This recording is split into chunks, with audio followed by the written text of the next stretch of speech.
Hello बच्चों। तो अगर कोई ना कोई डब्बा आखिरी में आने ही वाला है तो वैसे ही चाहे कोई भी मॉलिक्यूल सरफेस पर रहना नहीं चाहता हो, लेकिन किसी ना किसी मॉलिक्यूल को सरफेस पर आना ही पड़ेगा। उसका भी रेडियस छोटा करूंगा ना तो क्या होगा, एरिया छोटा हो जाएगा, मेरा पिज्जा का मटेरियल कम लगेगा, मेरा सस्ता बनेगा, सस्ता बेचूंगा, लोगों को लगेगा कि छूट आ रही है।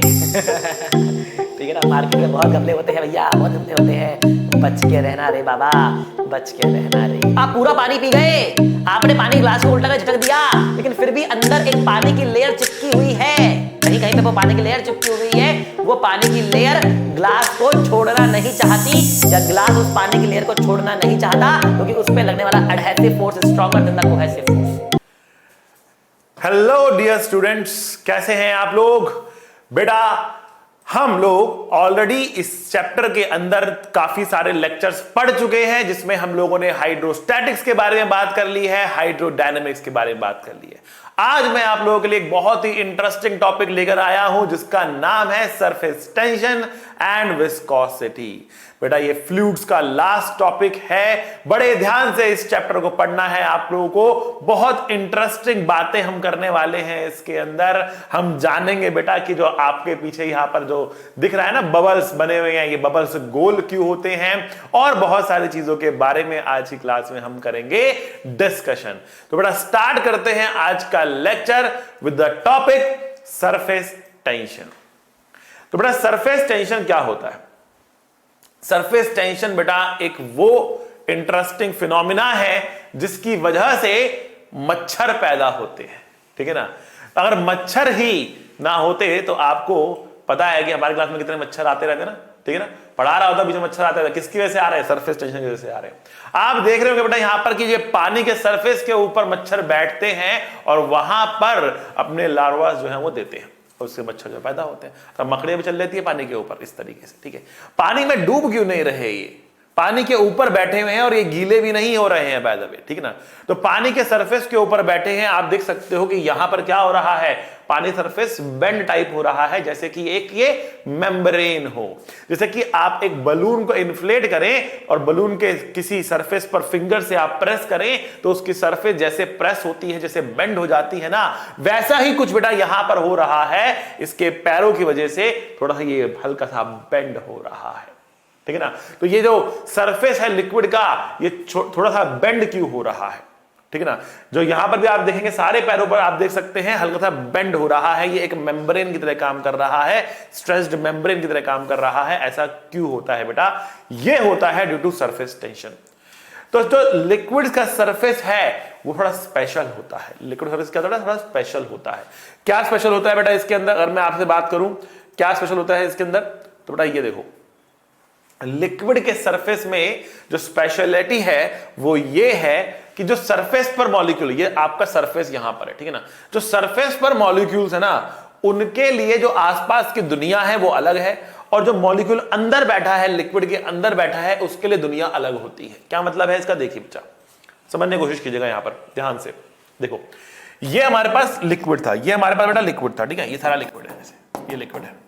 ओके, तो ये मॉलिक्यूल बेटा लिक्विड के अंदर वाला मॉलिक्यूल है, बल्क में बैठा है यहां पर। ठीक है, इसके चारों तरफ क्या है? लिक्विड के ही तो मॉलिक्यूल्स हैं, जो चारों तरफ से उसको क्या कर रहे हैं बेटा? अट्रैक्ट कर रहे हैं।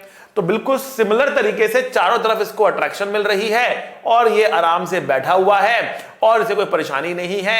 ये एक तरीके के स्टेबल इक्विलिब्रियम में है। ये एक तरीके का है बेटा, स्टेबल इक्विलिब्रियम में है। ठीक है बेटा, ये क्या है? ये एक तरीके का स्टेबल इक्विलिब्रियम है, स्टेबल इक्विलिब्रियम है बेटा, ये एक तरीके का स्टेबल इक्विलिब्रियम है। समझ के बाद आप लोगों को आई थिंक कोई दिक्कत वाली बात नहीं होनी चाहिए यहां पर। ठीक है, this molecule is like a stable equilibrium, because चारों तरफ से ये बराबर फोर्स से पुल हो रहा। लेकिन अगर आप सरफेस वाले को देखो, तो सरफेस वाला है ना, उसके ऊपर क्या है बेटा? उसके ऊपर तो एयर है, तो एयर तो बहुत मामूली सा फोर्स लगाएगी तो, ठीक है, लेकिन जो नीचे मॉलिक्यूल्स है ना, वो इसको बड़े फोर्स से नीचे खींचने वाले हैं। इस पर एक अनबैलेंस्ड फोर्स टाइप का लगेगा और वो इस मॉलिक्यूल को सरफेस के अंदर खींचने की कोशिश करेगा, ठीक है ना। क्योंकि ऊपर उसके क्या है, एयर है, नीचे क्या है। अगर आपको मैं सिंपल डायग्राम बनाकर दिखाऊं यहां पर, तो आप ऐसे समझ सकते हो कि मान लिया हमारे पास यहां पर एक मॉलिक्यूल है, ठीक है ना। इस मॉलिक्यूल के ऊपर जो एयर इसको खींच रही, कुछ ऐसे खींच रही है, लेकिन जो पानी अंदर की तरफ खींच रहा वो कुछ ऐसे खींच रहा, बड़े फोर्स लगाकर, बड़ा फोर्स लगाकर ऐसे खींच रहा है पानी, ठीक है। तो जो मॉलिक्यूल सरफेस पर हैं वो सरफेस पर रहना नहीं चाहते, वो अंदर बल्क में आना चाहते हैं। वो भी चाहते हैं उनको चारों तरफ से लगभग एक जैसा फोर्स खींचे, ठीक है ना, एक डिफरेंस ऑफ फोर्स ना हो, तो वो भी चाहते हैं उसको बल्क में आना। लेकिन अगर मैं आपसे पूछूं, क्या आप एक ऐसी ट्रेन बना सकते हैं जिसमें आखिरी डब्बा ना हो, जिसमें आखिरी बोगी ना हो? Can you make a train, can you design a train जिसमें आखिरी डब्बा ना हो? क्या ऐसी ट्रेन बना पाएंगे आप? तो आप कहेंगे नहीं सर, हम भले ही आखिरी में कोई डब्बा रखना नहीं चाह रहे, लेकिन कोई ना कोई डब्बा तो आखिरी में आएगा ही आएगा। हम भले ही आखिरी में कोई डब्बा रखना नहीं चाह रहे, लेकिन कोई ना कोई डब्बा तो आखिरी में आएगा ही आएगा। तो अगर कोई ना कोई डब्बा आखिरी में आने ही वाला है, तो वैसे ही चाहे कोई भी मॉलिक्यूल सरफेस पर रहना नहीं चाहता हो, लेकिन किसी ना किसी मॉलिक्यूल को सरफेस पर आना ही पड़ेगा। Some molecule has to be on the surface, ठीक है ना। लिक्विड है तो भले कोई सरफेस पर रहना नहीं चाहता, लेकिन there has to be molecules at the surface. तो लिक्विड क्या चाह रहा है? लिक्विड चाह रहा है अपने सरफेस पर कम से कम मॉलिक्यूल्स को रखना। लिक्विड चाह रहा है अपने सरफेस पर कम से कम मॉलिक्यूल्स को रखना। वो अपने number of molecules on the surface को मिनिमाइज करना चाह रहा है, और उसके लिए हम ये भी कह सकते हैं कि वो अपने सरफेस एरिया को मिनिमाइज करना चाह रहा है। वो अपने सरफेस एरिया को मिनिमाइज करना चाह रहा है। तो एक तरीके से सरफेस क्या होता है, स्ट्रेच होता हुआ चला जाता है, जिसमें मिनिमम टू मिनिमम मॉलिक्यूल्स आते हैं, खिंच रहे होते हैं मॉलिक्यूल्स, ठीक है ना। मॉलिक्यूल्स क्या होते हैं, खिंच रहे होते हैं, ठीक है। यहां पर अगर मैं आपको दिखाऊं कि क्या हो रहा है, तो आप ऐसे देख सकते हो। मान लिया बेटा ये लिक्विड का सरफेस है, ठीक है ना, और हमने यहां पर कोई भी एक लाइन बना दी। यहां पर हमने कोई भी बेटा एक लाइन बना दी, ऐसे हमने एक लाइन ड्रॉ कर दी। Let us say this is A and this is B. हमने यहां पर एक लाइन बना दी बेटा, ठीक है ना। तो अब ये लाइन पे क्या हो रहा है, इस लाइन के लेफ्ट में भी मॉलिक्यूल्स हैं, इस लाइन के राइट में भी मॉलिक्यूल्स हैं। इस लाइन के लेफ्ट में भी मॉलिक्यूल्स हैं और इस लाइन के राइट में भी मॉलिक्यूल्स हैं। मॉलिक्यूल्स यहां पर भी हैं, मॉलिक्यूल्स यहां पर भी हैं, ठीक है ना। और राइट वाले मॉलिक्यूल्स लेफ्ट वाले मॉलिक्यूल्स को खींच रहे हैं, लेफ्ट वाले मॉलिक्यूल्स राइट वाले मॉलिक्यूल्स को खींच रहे हैं। ये लाइन पे दोनों तरफ से क्या हो रहा है, स्ट्रेचिंग हो रही है, स्ट्रेचिंग हो रही है। इवेंचुअली ये लाइन इक्विलिब्रियम में ही, क्योंकि दोनों तरफ से बराबर खींचा जा रहा है। लेकिन कितना फोर्स लग रहा है, तो ये फोर्स लग रहा है ना यहां पर बेटा, तो ये फोर्स लग रहा है, ये डायरेक्टली प्रोपोर्शनल होगा इस लाइन की लेंथ के, ठीक है ना। इस लाइन की लेंथ के प्रोपोर्शनल होगा। क्यों होगा प्रोपोर्शनल? बिकॉज जितनी बड़ी लाइन होगी उतने ज्यादा मॉलिक्यूल्स होंगे, जितने ज्यादा मॉलिक्यूल्स होंगे उतना ज्यादा खिंचाव होगा। तो this is going to be proportional to L and F will be equal to T into L, where T is the surface tension. Surface tension, तो बेटा सरफेस टेंशन कोई फोर्स नहीं है। पहली बात, सरफेस टेंशन कोई फोर्स नहीं है।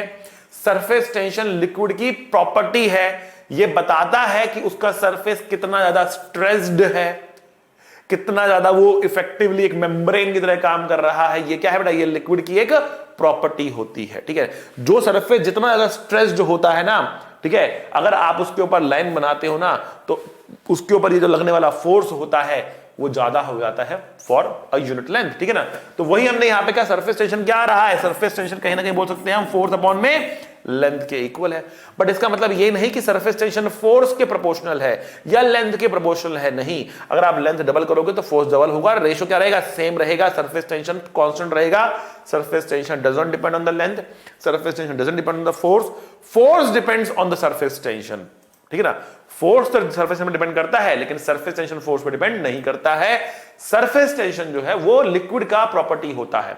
आप लिक्विड बदलोगे तो वो बदलेगा, लिक्विड नहीं बदलोगे तो वो सेम रहेगा। हाँ, टेंपरेचर के साथ चेंज हो सकता है। देखो अल्टीमेटली जो खिंचाव आ रहा है वो किसकी वजह से आ रहा है, मॉलिक्यूल्स मॉलिक्यूल्स को खींच रहे हैं। तो हम कह सकते हैं कहीं ना कहीं ये एक इंट्रामॉलिक्यूलर फोर्स है, कहीं ना कहीं ये क्या है, ये एक intramolecular force, sorry intermolecular force है, नॉट इंट्रा, इंटरमॉलिक्यूलर फोर्स है। मॉलिक्यूल मॉलिक्यूल्स के बीच में लगने वाला फोर्स है, यस और नो, ठीक है ना। मॉलिक्यूल, एक मॉलिक्यूल दूसरे मॉलिक्यूल जो फोर्स लगा रहा है वही तो एक तरीके से क्या है, ये सरफेस टेंशन फोर्स है, इंटरमॉलिक्यूलर फोर्स है ये, ठीक है। तो अगर ये एक इंटरमॉलिक्यूलर फोर्स है ना, तो टेंपरेचर को राइज करने पर ये इंटरमॉलिक्यूलर फोर्सेस बेटा डिक्रीज करते हैं, इसलिए सरफेस टेंशन भी टेंपरेचर बढ़ाने पर डिक्रीज करेगा, सरफेस टेंशन भी टेंपरेचर बढ़ाने पर डिक्रीज करेगा, ठीक है ना। It will decrease by increasing temperature, ठीक है ना। It will decrease by increasing temperature, temperature बढ़ाने पर बेटा ये डिक्रीज करना शुरू कर देगा। आई बात समझ में आपको? तो सरफेस टेंशन क्या होता है आपको समझ में आ गया होगा बेटा। ये लिक्विड की प्रॉपर्टी है, इस लिक्विड की प्रॉपर्टी के कारण कोई जो मॉलिक्यूल्स हैं वो सरफेस पे कम से कम रहना चाहते हैं। अगर मॉलिक्यूल्स कम से कम रहना चाहते हैं तो जो उसकी सरफेस होती है वो स्ट्रेच हो जाती है, कम से कम मॉलिक्यूल्स वहां पे रहना चाहते हैं। कोई रहना नहीं चाहता तो एक खिंचाव उसमें आ रहा है, मॉलिक्यूल्स कम आना चाह रहे हैं वहां पर, ठीक है ना। और जो वो खिंचाव वाला फोर्स है F पर यूनिट लेंथ, वही सरफेस टेंशन के बराबर हो जाता है, ठीक है ना। टेंपरेचर बढ़ाने पर सरफेस टेंशन घट जाता है। अब क्योंकि वो स्ट्रेच्ड है, ठीक है ना, वो स्ट्रेच्ड है, एकदम स्ट्रेच्ड है, ठीक है, तो उसके ऊपर जब मॉस्किटोस वगैरह आकर बैठते हैं तो हल्का सा बेंड होता है, ठीक है ना। इसी तरीके से अगर आप देखें तो आप सरफेस टेंशन को और विजुलाइज कर सकते हैं, और बहुत सारे डायग्राम्स में आप लोगों के लिए बेटा इमेजेस आपके लिए लेकर आए हैं सरफेस टेंशन को दिखाने के लिए। जैसे कि आप ये देखिए, ठीक है, जब ये टाइगर पानी के अंदर से बाहर निकलने की कोशिश कर रहा है, ठीक है ना, तो आप देख सकते हैं जो मेम्ब्रेन है, क्लियरली वो मेम्ब्रेन आपको यहां पर दिख रही है। मेम्ब्रेन अपने आप को छोड़ नहीं रही है, बिकॉज खिंची हुई है पूरी मेम्ब्रेन एक तरीके से, तो पानी का बल्क अलग हो गया, वो फ्रीली फ्लोट कर रहा है, लेकिन जो मेम्ब्रेन ऊपर से खिंची हुई है मेम्ब्रेन, वो यहां पर बनी हुई आपको यहां पर दिख रही है, ठीक है। और जब ये टाइगर नीचे से ऊपर निकल रहा है, जब टाइगर नीचे से ऊपर निकल रहा है तो पूरी मेम्ब्रेन आप क्लियरली इसके ऊपर देख सकते हो, ये सरफेस टेंशन के ही कारण हो रही है, ठीक है ना। ये सरफेस टेंशन के ही कारण हो रही है बच्चा, ठीक है ना। ओके, यही कारण भी है। एक और मैं आपको क्या बताता हूं, मैंने हालांकि वो इसका इमेज यहां पे रखी नहीं है, लेकिन आप इमेजिन कर सकते हैं, मैं पढ़ाते मेरे दिमाग में आया, जो पेंट ब्रश होता है, पेंट ब्रश होता है, ठीक है, उसको आप पानी के अंदर डालो, उसके जो ब्रिसल्स होते हैं वो फैल जाते हैं, और पानी से बाहर निकालते ही उसके ब्रिसल्स के तो चिपक जाते हैं, ठीक है ना। ऐसा क्यों होता है कि पेंट ब्रश के ब्रिसल्स चिपक जाते हैं? बिकॉज पेंट ब्रश में जितने भी एक एक ब्रिसल होता है उसका, उस पर जो पानी होता है ना, ठीक है ना, वो एक दूसरे को चिपका लेता है, अपने सरफेस एरिया को कम करने की कोशिश करता है, एक दूसरे टच होकर उसके साथ मिलने की कोशिश करता है, अपने सरफेस एरिया को रिड्यूस करने की कोशिश करता है। लेकिन पानी के अंदर जाने पर, बल्क में जाने पर, अब चारों तरफ जब पानी आता है तब उसकी जो ये करने की कोशिश होती है ना, अपने आप को रिड्यूस करने की कोशिश होती है, अब वो कोशिश खत्म हो जाती है, वो ऐसा करना नहीं चाहता है, तो क्या होता है, वो फैल जाता है। क्या होता है, वो फैल जाता है, फिर उसको दिक्कत वाली बात नहीं है, फिर वो क्या हो गया, फैल गया। आ रही बड़ा बात समझ में आप लोगों को यहां पर क्या हो रहा है ना। अच्छा जी, तो अगर हम आगे देखें और केसेस देखते हैं बेटा इसके क्या होते हैं। जैसे बेटा सोप बबल्स, जब आप सोप बबल्स को फुलाते हो, ठीक है ना, आई थिंक बचपन में आप सभी ने बेटा जरूर ये बबल्स को जो है वो फुलाया होगा, ठीक है। और क्या करते हैं जो छोटे छोटे बच्चे होते हैं, उन जब भी वो मेले में जाते हैं, जैसे रामलीला का टाइप का मेला होता है, ठीक है ना, जब वो मेले में जाते हैं तो क्या होता है, वहां पे बहुत सारे जो क्या नाम है, वो बबल्स बनाने वाले जो होते हैं वो होते हैं, ठीक है। आप वो बाय करते हो, उसमें डिप करते हो सोप सॉल्यूशन में, और उससे फूक मारते हो, जब फूक मारते हो तो उसमें बबल्स बाहर निकलते हैं जिस तरीके के, ठीक है। तो बेटा जो बबल्स होते हैं वो किस शेप में होते हैं, स्फीरिकल शेप में होते हैं। ये स्फीरिकली क्यों है, क्यूब क्यों नहीं है, ठीक है ना, व्हाई दे आर स्फीरिकल, ठीक है। तो देखो they are spherical for a reason of surface tension, तो सरफेस टेंशन इसके पीछे कारण होता है, ठीक है ना। हमने कहा मिनिमम सरफेस एरिया रखना है, तो फॉर अ गिवन वॉल्यूम, ठीक है ना, sphere has a minimum surface area, इसलिए वो स्फीरिकल होने की कोशिश करते हैं। सिमिलरली ड्रॉप्स की अगर हम बात करें तो ड्रॉप्स के अंदर भी आप देखेंगे तो यहां पर ये क्या है, लगभग ये क्या है, स्फीरिकल शेप ले रहे हैं। अपने वजन के कारण थोड़ा सा स्फीरिकल नहीं रहता है, क्योंकि वजन भी लग रहा है ना, खाली सरफेस टेंशन फोर्स है ना, वजन भी लग रहा है, ग्रेविटी भी लग रही है, तो ग्रेविटी कारण हल्का सा they are not exactly spherical, but they tend to be spherical, but अपने वजन के कारण थोड़े से फ्लैटन आउट हो जाते हैं, but they tend to be spherical, ठीक है। आ रही बात समझ में आप लोगों को? चलो ऑलराइट, तो अब पहले इस पे बड़ा एक क्वेश्चन कर लेते हैं, एक क्वेश्चन आगे देखते हैं यहां पर कि जो हमने फोर्स का भी फॉर्मूला निकाला, हमने कहा कि सरफेस टेंशन कुछ और नहीं, फोर्स पर यूनिट लेंथ है, या फिर force surface tension into length है, ठीक है बेटा। ये हमारे पास फॉर्मूला आ रहा, ये हमारे पास फॉर्मूला आ रहा है, ठीक है बेटा, आई बस समझ में। अब देखते हैं बेटा इसकी एप्लीकेशंस क्या हो सकती हैं। तो हमने कहा कि मान लेते हैं कि हमारे पास बेटा इस बकेट के अंदर क्या है, सोप सॉल्यूशन है, इसमें क्या है, सोप सॉल्यूशन है। हमारे पास बेटा एक ना इस तरह का वायर फ्रेम है, ऐसे ना वायर फ्रेम है ऐसे, ये हमारे पास वायर फ्रेम है, ठीक है। हमने इस वायर फ्रेम को लिया और उठाकर इस सोप सॉल्यूशन में डिप करा और बाहर निकाल लिया, ठीक है।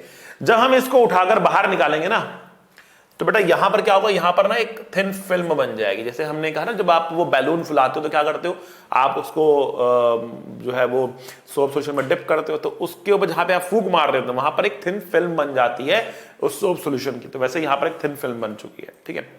अब क्या हो रहा है बेटा, जो ये वाली वायर है ना बेटा, ये मूवेबल वायर है, ये मूव कर सकती है, दिस इज मूवेबल, ठीक है। लेट अस से इसका मास m है, कोई फ्रिक्शन यहां पर नहीं है, ठीक है।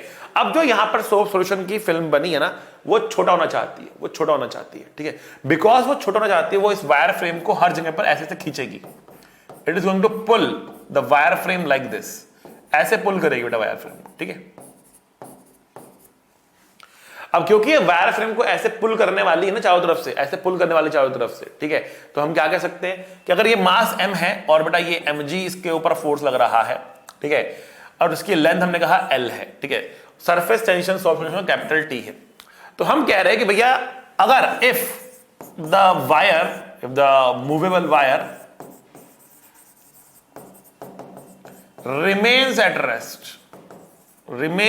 rest, ये रुकी रहती है, if the movable wire remains at rest, ठीक है ना, देन फाइंड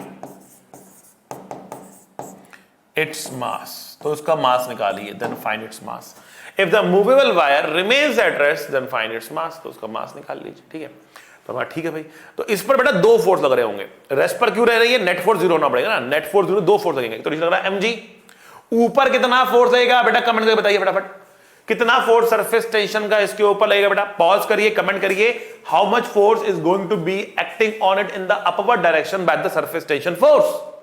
कितना फोर्स ऊपर लगने वाला है बेटा, कमेंट करके फटाफट बताना है आपको, पॉज करिए, कमेंट करिए, ठीक है। चलो कमेंट कर दिया होगा आप लोगों ने, देखते हैं। आई थिंक बहुत सारे बच्चों ने कहा होगा कि जो फोर्स इसके ऊपर लगने वाला है ना ऊपर की तरफ, सर वो होगा surface tension T multiply by L, ठीक है। आपने बताया सर आपने कि फोर्स क्या होता है, T इंटू L होता है, तो T into L sir force हो जाएगा, इसमें कौन सी बड़ी बात है ना। लेकिन नहीं बच्चा, ये गलत है। अभी आपने बताया और अभी आप ही गलत कह रहे हो, क्या आप ही गलत हो? नहीं बेटा, मैं कभी गलत नहीं होता हूं, ध्यान से देखो, ध्यान से देखो। यहां पर बेटा एक नहीं दो सरफेसेस है, यहां पर बेटा एक नहीं बल्कि दो सरफेसेस है। क्या मतलब इसका? इसका मतलब ये, मान लिया आपने एक पेपर लिया, ठीक है ना, जो कागज पे जिसपे आप लिखते हो ना, आपने वो पेपर लिया और उसके ऊपर कुछ लिख दिया, उसके ऊपर कुछ लिख दिया हमने, ठीक है, जैसे हमारा पेपर है, ठीक है, और इसके ऊपर हमने कुछ लिख दिया, ठीक है। अब लिखा मैंने इस तरफ, लिखा मैंने इस तरफ, ठीक है ना, और मैं इधर से उसको मिटाने की कोशिश कर रहा हूं, क्या मिटेगा? इस सरफेस पे लिखकर इस सरफेस पे मिटाने की कोशिश कर रहा हूं, रबर लेके मिटाने पे लगा पड़ा हूं, क्या मिटेगा वो? नहीं मिटेगा। क्यों नहीं मिटेगा बेटा? क्योंकि बेटा ये एक नहीं बल्कि दो सरफेसेस है। बहुत सिंपल सी बात है बेटा, ये एक नहीं बल्कि दो सरफेसेस है। भले ही बहुत पतला सरफेस है, थिकनेस इसकी बहुत कम है, लेकिन ये सरफेस और ये सरफेस बेटा अलग अलग है। These are two different surfaces. वैसा ही बेटा यहां पर भी हो रहा है, यहां पर जो अंदर एक थिन फिल्म बन रही है ना बेटा, वो दो सरफेसेस है। यहां एयर है, फिर सोप सॉल्यूशन है, और फिर से बेटा पीछे की तरफ एयर है। तो air soap solution air, air soap solution air, air soap solution air. आ रही बात समझे? तो बेटा सोप सॉल्यूशन और एयर के दो इंटरफेस बन रहे, एक इस तरफ बन रहा, एक पीछे बन रहा। इस तरफ वाला भी छोटा होना चाहता है, इस तरफ वाला भी छोटा होना चाहता है, दोनों तरफ बेटा छोटा होना चाहता है। इसको आप ऐसे समझ लो जैसे कि ब्रेड जैम, एक ब्रेड लिया आपने, जैम लगाया, फिर एक और ब्रेड लग दी, ठीक है। जो ब्रेड के दो पीसेस है ना बेटा, वो दो अलग सरफेस हो गए, बीच में जैम है, बीच में जैम है, ठीक है ना। तो बेटा ये एक सरफेस ये हो गया, फिर ये आपका जैम है सोप सॉल्यूशन, और दूसरा सरफेस पीछे हो गया, ठीक है ना। तो दो सरफेसेस हैं और दोनों ही छोटा होना चाह रहे हैं, इसलिए मल्टीप्लाई बाय 2 करना पड़ेगा बेटा। ये बात ध्यान रखनी है आपको, मल्टीप्लाई बाय 2 करना पड़ेगा यहां पर आपको। तो T into 2L equals to mg लिखेंगे, और यहां पर T की वैल्यू आ रही, हमें m की वैल्यू निकालनी होगी, तो m की वैल्यू आ रही T into 2L, T into 2L by g।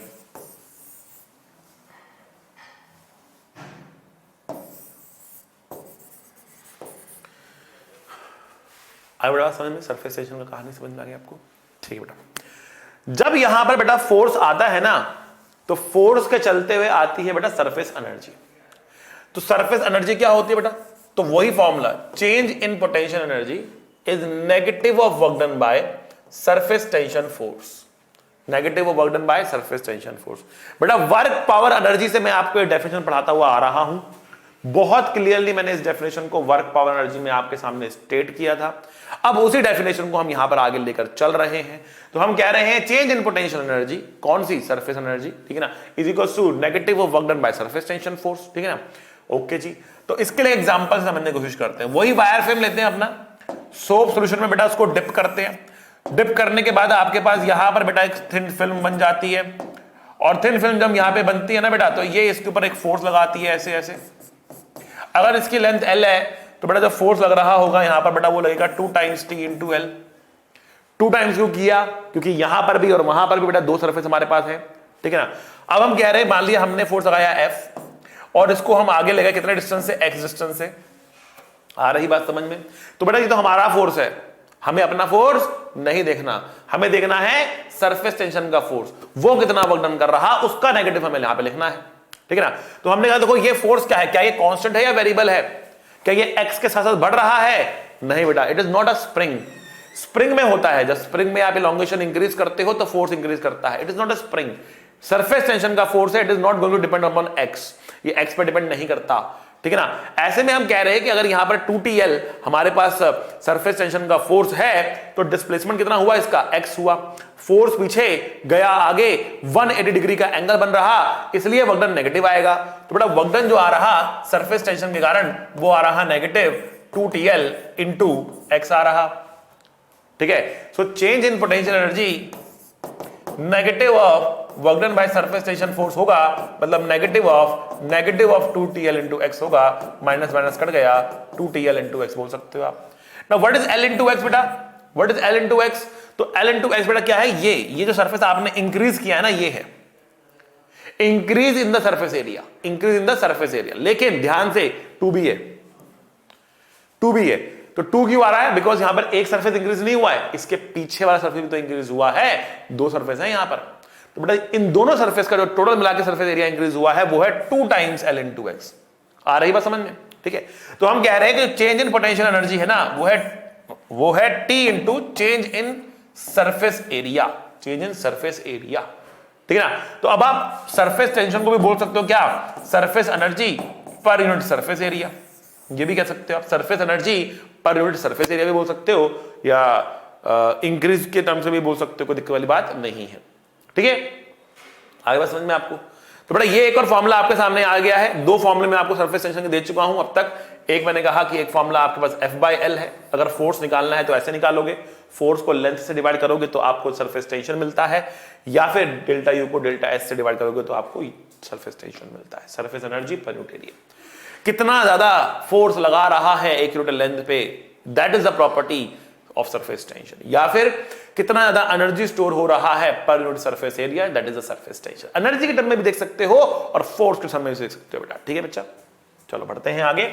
और एक क्वेश्चन आपके सामने आ चुका है बेटा, बिना क्वेश्चन के तो हम कोई बात करते नहीं है, तो क्वेश्चन आपके सामने आ चुका है। क्वेश्चन है find the amount of work done in breaking a mercury drop of radius r into n identical droplets, the surface tension of the mercury is T। ये कह रहा है कि आपके पास एक ड्रॉप है, आपके पास बेटा एक ड्रॉप है, रेडियस कितना है इसका r है, सरफेस टेंशन कितना है T है। इसको ब्रेक करना है n आइडेंटिकल ड्रॉपलेट्स में, इसको ब्रेक करना है n आइडेंटिकल ड्रॉपलेट्स में, ठीक है ना। इसके छोटे छोटे टुकड़े करने हैं और n आइडेंटिकल ड्रॉपलेट्स में इसको ब्रेक कर देना है, ठीक है, ओके। तो सरफेस टेंशन T है, तो ड्रॉप में से जब ड्रॉपलेट्स बनेंगे तो उनका सरफेस टेंशन तब भी T ही रहेगा। हम जानना चाह रहे हैं कितना वर्क डन हमको करना पड़ेगा। जब हम अपना वर्क डन निकालना चाहेंगे तो हम बोलेंगे increase in the surface energy is equal to work done by external force. हमारे द्वारा किए जाने वाले वर्क डन लिखेंगे तो नेगेटिव नहीं आएगा, तब नेगेटिव नहीं आएगा। अगर सरफेस टेंशन के द्वारा लिखेंगे तो नेगेटिव आएगा, हमारे द्वारा लिखेंगे तो नेगेटिव नहीं आएगा। इस बात का आपको है ध्यान, ठीक है। जैसे कि मैंने यहां पे कहा कि यहां पर दो फोर्स लग रहा है, एक हमारा एक सरफेस टेंशन का। अगर सरफेस टेंशन का लोगे वर्क डन तो नेगेटिव लगाना पड़ेगा। अगर आप लिखते कि एक्सटर्नल वाला फोर्स का वर्क डन तो नेगेटिव नहीं लगाते, ठीक है, दोनों इक्वल इक्विलिब्रियम में आप आराम से लेकर जा रहे हो, तेजी से नहीं खींच रहे, इसको एनर्जी नहीं दे रहे आप कोई और, इसको एनर्जी नहीं दे रहे आप, आराम से लेकर जा रहे हो उसको, तो एफ और इसका वक्र क्या होगा, बराबर हो जाएगा। ठीक है ना, तो इसके लिए हम कहते हैं कि स्लो होना चाहिए वक्डन। ठीक है ना, इसमें स्लो फास्ट का कोई रोल होता नहीं, इसलिए हम इसके निकाल देते हैं। ठीक है ना, लेकिन अगर हमें क्वेश्चन में पूछा गया कि हम कितना वक्डन करेंगे, तो हम मान के चल रहे कि हम स्लोली वक्डन कर रहे और हमारे द्वारा किया जाने वाला वक्डन ही पोटेंशियल एनर्जी को राइज कर रहा है। ठीक है, ओके सर। बेटा पॉज कर दो, फटाफट सॉल्व कर दो, अपने आंसर को निकाल लो। टिक टिक 1 2 3 4 5। ओके, अब देखो बेटा, इस क्वेश्चन के अंदर सबसे पहला स्टेप जो आपको करना पड़ता है वो करना पड़ता है इस स्मॉल ड्रॉप का रेडियस निकालना। तो बेटा इसका जो स्मॉल ड्रॉप का रेडियस है वो कितना आएगा, एन ड्रॉपलेट्स में तोड़ा तो ये स्मॉल आर की वैल्यू कितनी होगी। बेटा पॉज करें और कमेंट बॉक्स में लिखें कि इस स्मॉल आर की वैल्यू बेटा कितनी होगी स्मॉल आर की वैल्यू, फटाफट कमेंट बॉक्स में इसको लिखें, लिखिए बेटा कमेंट बॉक्स में स्मॉल आर की वैल्यू कितनी होगी। डन। देखो बेटा मेरे हिसाब से कम 30 to 40% बच्चों ने गलत लिखा होगा, और बच्चों ने लिखा होगा स्मॉल आर की वैल्यू है आर बाय स्मॉल एन। बेटा गलत है, ये गलत है। R is not equal to R by small n. ऐसा नहीं होता बेटा कि एन ड्रॉपलेट्स में तोड़ने का मतलब है रेडियस को आर बाय एन कर दो, ऐसे नहीं होता बेटा कि रेडियस 1 बाय एन कर दिया आपने और वो टूट गया, एन ड्रॉपलेट्स होगी, नहीं, गलत बात, बिल्कुल गलत बात। ठीक है ना, अगर आपके पास एक लड्डू है ना, एक लड्डू है मान लिया आपके पास, ठीक है, आर रेडियस का एक लड्डू है, आपको उससे आर बाय 2 रेडियस के, आधे रेडियस के लड्डू बनाने हैं। उसको तोड़ेंगे, लड्डू को तोड़ेंगे, बूंदी का लड्डू है हमारे पास, बूंदी का लड्डू है हमारे पास, ठीक है ना, तो बूंदी का लड्डू है हमारे पास कितने रेडियस का, आर रेडियस का, ठीक है ना, बड़ा लड्डू, बड़ा लड्डू, ठीक है ना, उसको तोड़ना है, ठीक है ना, उसका एकदम तोड़ दो उसको बढ़िया से, ठीक है ना, और उसके बाद उसके आधे रेडियस के लड्डू बनाओ, उसी लड्डू से आधे रेडियस के लड्डू बनाओ। कितने लड्डू बना पाओगे, कमेंट करके बताओ। आर रेडियस का लड्डू है, आर बाय 2 रेडियस के लड्डू बनाने हैं, उसी लड्डू से कितने लड्डू बना पाओगे बेटा, कमेंट करके बताओ, कितने लड्डू बना पाओगे आप, बताओ, कमेंट करके बताओ। ओके बेटा, तो बेटा आप 8 लड्डू बना पाओगे, 8 लड्डू। अब आपको कुछ आधा रेडियस का, अगर आर बाय 2 रेडियस का बनाओ तो 2 बनाना चाहिए, 8 कैसे कह रहे सर, 8 तो बहुत ज्यादा हो जाएंगे। यही तो कहानी है, यही तो कहानी है बेटा। चलो और समझाते हैं आपको एग्जांपल, और देते हैं आपको एग्जांपल। देखो शायद मैंने पहले भी किसी लेक्चर में आप लोगों को इस एग्जांपल को बताया है, I think so, but let's again give the example. बड़ा टेस्टी एग्जांपल है बेटा, एग्जांपल है पिज्जा का, ठीक है। तो बेटा मार्केट में मिलते हैं 2 पिज्जा, मतलब 3 मिलते हैं, बट लेट्स से हमारे पास 2 पिज्जा है, एक है मीडियम साइज पिज्जा, एक है large size pizza. Medium size, large size, ठीक है, स्मॉल साइज को लेट अस इग्नोर, ठीक है। वी हैव 2 पिज्जास, एक है लार्ज साइज, एक है मीडियम साइज, ठीक है। तो अब जो आप पिज्जा वाले के पास गए, ठीक है ना, और उसने कहा कि भैया आपको पिज्जा चाहिए, ठीक है हम दे देंगे आपको पिज्जा, ठीक है। उसके बाद हमारे पास 2, या तो आप 2 मीडियम साइज पिज्जा ले लो, 2 मीडियम साइज पिज्जा ले लो, और उनका रेडियस बेटा 10 सेंटीमीटर रेडियस है उनका, मीडियम साइज का हमारा, हम जो बना रहे हैं ना मीडियम साइज का पिज्जा, ठीक है ना, मीडियम साइड नहीं, मीडियम साइज, ठीक है, उनका रेडियस है बेटा 10 सेंटीमीटर के बराबर। या फिर आप एक लार्ज ले लो और उसका रेडियस है बेटा कितना, 15 सेंटीमीटर का रेडियस है, ठीक है, लार्ज ले लो, बात एक ही है, सेम प्राइस, दोनों का सेम प्राइस, ठीक है। 2 मीडियम साइज के 10 सेंटीमीटर के, या फिर एक लार्ज ले लो 15 सेंटीमीटर का, ठीक है ना।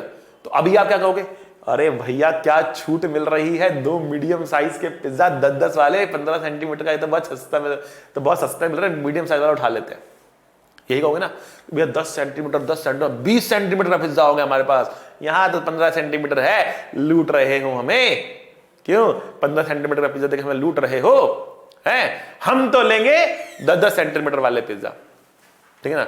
और पिज्जा हट वाला आपसे 1.5 गुना छाना है, ठीक है, वो 1.5 छाना है आपसे, कैसे, आप देखो, उसने कहा कि ठीक है ले लो, कितना एरिया लेके जाओगे मुझसे, भैया पिज्जा जो है वो एरिया में फैला है ना, कितना एरिया लेके जाओगे मुझसे, देखो ये है पाई इंटू 10 स्क्वायर, ये है कितना बेटा, पाई इंटू 10 स्क्वायर, कितना हुआ भैया 100 पाई एंड 100 पाई, कितना हुआ 200 पाई, कितना हुआ बेटा 200 पाई, ठीक है। 15 स्क्वायर पाई इंटू 15 स्क्वायर, पता कितना होता है 225 पाई, 225 पाई होता है बेटा। आ रही बात समझ में? मतलब एक large pizza of 15 centimetre is more area than the दो पिज्जा ऑफ 10 सेंटीमीटर, क्योंकि यहां पर जो मास है वो एरिया में फैला हुआ है। Area matter, radius doesn't matter, area matter, ठीक है ना। तो 15 सेंटीमीटर भले 10 के सामने, 10 के सामने छोटा लग रहा हो आपको, लेकिन ये वास्तव में बड़ा है आपके लिए जब आप एरिया कैलकुलेट करते हो। वैसे अगर हम लड्डू की बात करें तो लड्डू के अंदर जो वॉल्यूम में फैला हुआ तो आपको वॉल्यूम देखना पड़ेगा, ठीक है ना। अगर वॉल्यूम की बात करें तो वॉल्यूम जो है वो आर क्यूब पे डिपेंड करता है। तो अगर आपने रेडियस आधा कर दिया तो आर क्यूब के हिसाब से वॉल्यूम 1/8 होता है। तो हर छोटे लड्डू का वॉल्यूम 1/8 आ रहा होगा, इसलिए आप 8 लड्डू बना पाओगे उस बड़े लड्डू से। अगर आपके पास n ड्रॉपलेट्स आ रही तो क्या करोगे? वॉल्यूम बराबर करोगे। इसका वॉल्यूम कितना? 4/3 पाई आर क्यूब बराबर n times 4/3 pi small r cube, ठीक है भैया। 4/3 पाई कट गया, r की वैल्यू आ रही, n की value 1/3 into R, small r की वैल्यू आ रही r/n की पावर 1/3। बहुत बहुत अच्छा। आई थिंक अब समझ में आ रहा होगा कि पिज्जा वाले आपको कैसे लूटते हैं, ठीक है ना। आपको समझ में आ रहा होगा कि पिज्जा वाले कैसे लूटते हैं। अगली बार जब आप पिज्जा हट में जाएंगे तो उससे क्या पूछेंगे? क्या पूछेंगे आप उससे? आप उससे पूछेंगे पिज्जा का रेडियस कितना है, what is the radius of the pizza, ठीक ना। पता चला किसी दिन पिज्जा ने छूट निकाल दी, हमने आज छूट निकाली है 20% ऑफ, 20% ऑफ हम दे रहे हैं, ठीक है ना। और उसने क्या किया? उसने जो रेडियस था ना पिज्जा का वो छोटा कर दिया। उसने कहा भैया रेडियस छोटा करूंगा ना तो क्या होगा? एरिया छोटा हो जाएगा, मेरा पिज्जा का मटेरियल कम लगेगा, मेरा सस्ता बनेगा, सस्ता बेचूंगा, लोग बोलेगा कि छूट आ रही है। ठीक है ना। मार्केट में बहुत घपले होते हैं भैया, बहुत घपले होते हैं, बच के रहना रे बाबा, बच के रहना रे, ठीक है। आओ बेटा आओ, देखो आर की वैल्यू आ चुकी है r/n की पावर 1/3 के बराबर। अब बात करते हैं हम आगे और चर्चा करते हैं आगे किस चीज की, कितना हमें वर्क डन करना पड़ रहा। तो एनर्जी पहले कितनी थी बेटा? Initial energy. तो एनर्जी का फॉर्मूला क्या होता है बेटा? एनर्जी का फॉर्मूला क्या होता है? देखिए एनर्जी का फॉर्मूला होता है surface tension to surface area, surface tension to surface area, surface tension surface area. Surface area कितना है? 4 pi r square, capital R square, ठीक है। अब फाइनली कितना हो गया मेरे पास? यू फाइनल कितना हो गया? Surface tension into surface area 4 pi small r square. But कितनी ड्रॉप्स है हमारे पास? n ड्रॉप्स है। और स्मॉल r की वैल्यू पुट करेंगे यहां पर तो कितना आएगा? 4 पाई t। स्मॉल r की वैल्यू पुट करेंगे तो r स्क्वायर n की पावर 2/3 इंटू n, 4 पाई t r स्क्वायर, तो कितना होगा? n की पावर 1/3 हो गया, ठीक है भाई। तो अब देखो बेटा ये क्या है? ये है u फाइनल है, ये u इनिशियल है, दोनों को माइनस करेंगे कितना आएगा हमारे पास? वर्क डन की वैल्यू कितनी आएगी हमारे पास? u final minus u initial आएगा, ठीक है। तो u फाइनल है 4 पाई t r स्क्वायर n की power 1/3 minus 4 pi r square into t, ठीक है। कॉमन ले लो, 4 pi r square into t common ले लिया, n की power 1/3 minus 1, that is work done. समझ गए बेटा? बहुत बेहतरीन क्वेश्चन था बेटा। आगे बढ़ते हैं और आगे हमें बहुत सारी चीजों की चर्चा करनी है, ठीक है ना। तो हमें एकदम आगे बढ़ना पड़ेगा, ठीक है। चलो देखो वही लेकर आते हैं अपने सोप बबल्स को, ठीक है। हमारे पास एक रिंग है और रिंग को हमने क्या किया? हमने सोप सोच में डिप करके बाहर निकाल लिया। तो बेटा यहां पर क्या हो रहा है? एक थिन फिल्म बन गई, यहां पर क्या हो रहा है? थिन फिल्म बन गई है, ठीक है। यहां से बच्चा फूंक मार रहा है, यहां से बच्चा फूंक मार रहा है, ऐसे फूंक मार रहा है, ठीक है। अच्छा जब ये फूंक मारेगा तो इस बबल के साथ क्या होगा? बबल के साथ क्या होगा? हल्की फूंक मार रहा है, बहुत हल्की फूंक मार रहा है, तो बबल के साथ क्या होगा? बबल कुछ ऐसा हो, ऐसे ऐसे आएगा बबल, बबल कुछ ऐसे बनेगा, ठीक है। और तेज फूंक मारेगा तो क्या होगा? और तेज फूंक मारने पे बबल कुछ और ऐसे बेंड होगा, और ऐसे बेंड होगा। आ रही बात समझ में आपको? तो bubble is going to bend like this, bubble is going to bend like this, ऐसे बेंड होता चला जाएगा। फूंक की रफ्तार बढ़ेगी, बेंड होता जाएगा, फूंक की रफ्तार बढ़ेगी और बेंड होगा, और फूंक की रफ्तार बढ़ेगी और बेंड होगा, ठीक है। बट कहने का मतलब क्या है? यहाँ पर कहने का मतलब क्या है? कहने का मतलब ये है कि जब ये ऐसे बेंड हो गया ना और यहां से फूंक आ रही है, फूंक आ रही है, ठीक है। तो हवा जब से टकराती है तो अब दो साइड हो गई इसकी, एक साइड हो गई, एक साइड हो गई, साइड 1 साइड। किस तरफ प्रेशर ज्यादा होगा, 1 पे या 2 पे? बेटा कमेंट करके बताओ कहां पे प्रेशर ज्यादा होगा, 1 पे या 2 पे? Where will the pressure be higher, at 1 और एट 2 कहां पे प्रेशर ज्यादा होगा बेटा कमेंट करके तुरंत मुझे बता दें कि कहां पे प्रेशर ज्यादा होने वाला है, 1 पे या 2 पे होने वाला है। ठीक है, कमेंट इट, फटाफट कमेंट करें बेटा, पॉज करें, कमेंट करें कहां पे प्रेशर ज्यादा है, 1 पे या 2 पे, P1 बड़ा कि P2 बड़ा, तो बेटा P1 बड़ा आने वाला है। ठीक है, तो अब देखिए इस सरफेस के दो साइड्स हैं बेटा, ये होती है कनकेव साइड, केव मतलब गुफा, तो जहां पे गुफा बन रही वो कनकेव। दूसरी होती है बेटा क्या, कॉन्वेक्स साइड, कॉन्वेक्स साइड। ठीक है, तो हमेशा क्या कह सकते हो, आप कह सकते हो कि जो कनकेव साइड होती है ना, जो कनकेव साइड होती है वहां पे प्रेशर क्या होता है, ज्यादा होता है, तभी वो दबती है, तभी वो दबती है, जहां प्रेशर ज्यादा वहां से दब जाएगी ना। ठीक है, so concave side has more pressure, pressure on the concave side is greater than pressure on the convex side. Concave side का प्रेशर कॉन्वेक्स साइड के प्रेशर से ज्यादा होता है। कितना ज्यादा होता है अब वो भी देख लेते हैं। तो अगर मैं कहूं तो बेटा ये जो शेप हमने बनाई है ना, ये कैसी शेप है, ये कैसी शेप है, ये स्फेरिकल शेप है। ये क्या है बेटा, स्फेरिकल शेप है। पूरा स्फीयर बना नहीं, बट जितना भी बना वो दिख रहा, बट अगर पूरा बनाए तो ऐसा बनेगा। तो उसका सेंटर यहां कहीं पर होगा, ठीक है ना। और जो ये है ना, ये है रेडियस ऑफ द स्फीयर, ये है radius of the sphere.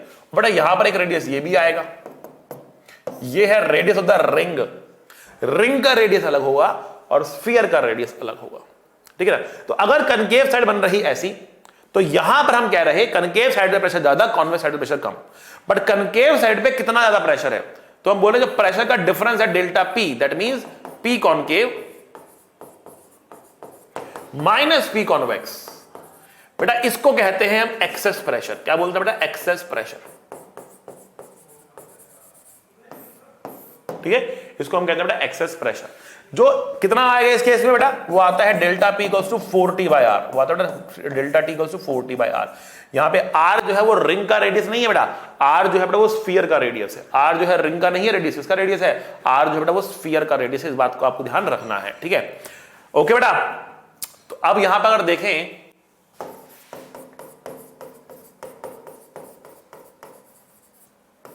Excess pressure में अगर आप देखें तो आपके पास बबल हो सकता है और आपके पास ड्रॉप हो सकती है।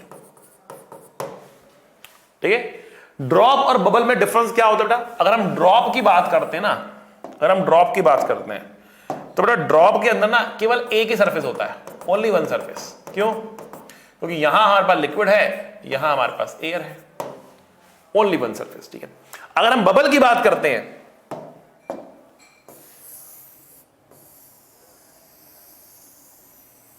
तो बेटा हमारे पास दो सरफेस होते हैं। ठीक है ना, क्यों, क्योंकि आप देखेंगे तो यहां पर बेटा एयर है, यहां पर भी बेटा एयर है, और यहां पे बीच में क्या है बेटा, यहां पे सोप सॉल्यूशन है, दैट इज सोप सॉल्यूशन है।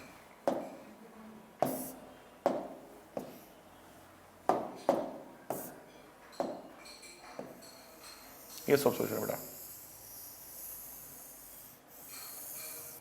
ठीक है, अरे बेटा सोप में तो सोप सॉल्यूशन है, और ये सोप सॉल्यूशन के बाद यहां पर क्या है हमारे पास, सरफेस है, ये सरफेस। तो बेटा ये एक इनर सरफेस हो गया आपका, ये एक इनर सरफेस हो गया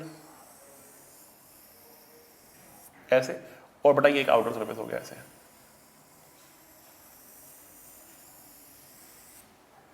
inner surface and outer surface.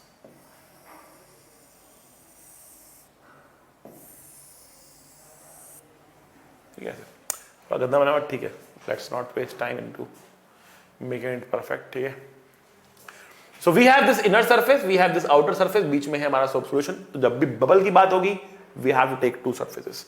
तो जब ड्रॉप में सिंगल सरफेस है, सिंगल सरफेस है यहां पर, सिंगल सरफेस,